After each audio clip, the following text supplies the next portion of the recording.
अस्सलाम वालेकुम students, welcome to easy maths. आज हम एक्सरसाइज 1.1 के क्वेश्चन नंबर 3 का पार्ट नंबर 2 डिस्कस करने जा रहे हैं।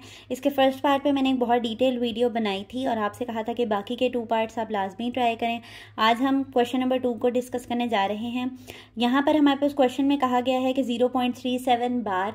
जब मैंने आपको रिकरिंग डेसिमल फ्रैक्शंस के बारे में बताया था, यानी रिपीटेड और नॉन टर्मिनेटिंग डेसिमल फ्रैक्शंस के बारे में जब मैंने आपको बताया था, तो मैंने आपको कहा था कि ना सिर्फ एक वैल्यू रिपीट कर सकती है बल्कि 2 वैल्यूज़ भी रिपीट कर सकती हैं।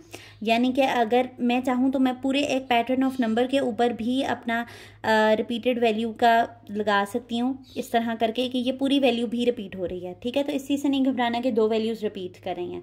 अगेन सबसे पहले हमने, क्योंकि एक रैशनल नंबर फाइंड करना है कि ये असल में कौन सा ऐसा रैशनल नंबर था जिसको डिवाइड करके हमारे पास एक ऐसी रिपीटेड आंसर आया। ठीक है, एक ऐसी रिपीटेड वैल्यू आई। तो again let x be the rational number. ठीक है, एक्स को हमने वो लेट कर लिया कि वो जो नंबर है, वो जो निकलेगा रैशनल नंबर, वो एक्स होगा।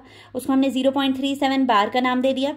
बार आपको पता है रेपिटेशन को शो करती है, तो मैंने यहाँ पे 37 लिख लिया और आगे उसको अप टू सो ऑन कह दिया। ठीक है, इसको हमने इक्वेशन नंबर 1 का नाम दे दिया।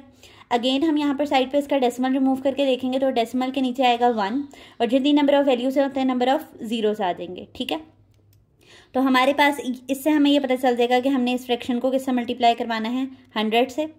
तो जब हम इसको 100 से मल्टीप्लाई करवाएंगे तो 100 एक्स से भी मल्टीप्लाई हो जाएगा और 100 0.3737 से भी मल्टीप्लाई हो जाएगा। तो 100 को जब हमने 0.373737, आप अपनी मर्जी से कितने भी लिख सकते हैं। ठीक है, तो ये आपके पास आ जाएगा 37.3737। तो ऐसे ही आंसर मैंने यहाँ पर भी लिख लिया है 37.3737 और 100 को x से मल्टीप्लाई करेंगे तो 100x आ जाएगा। ठीक है, अब मैंने आपको पहले ही बताया था कि हमेशा ग्रेटर इक्वेशन में से स्मॉलर इक्वेशन को माइनस किया जाता है। तो यहाँ पर x का कोफिशिएंट है 100 और यहाँ पर x का कोफिशिएंट है 1।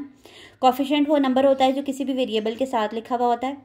तो 100 को x में से माइनस करेंगे तो इसके लिए हमें यहाँ पे स्टेटमेंट देनी होगी कि सब्ट्रैक्टिंग इक्वेशन 1 फ्रॉम 2।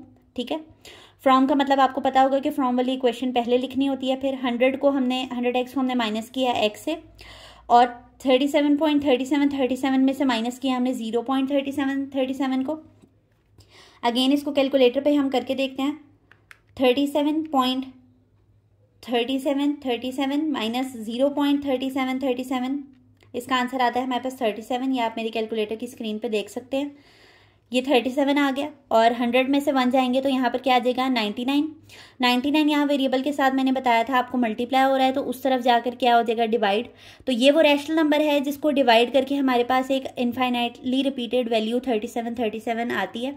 मैंने आपको सिखाया था कि हम आंसर को वेरीफाई भी कर सकते हैं कि जो हमारे पास रैशनल नंबर आया आप उसको डिवाइड करके देखें क्या वाकई उससे आपका आंसर रिपीटेड वैल्यू आ रही है। तो हाँ जी, वो आ रही है।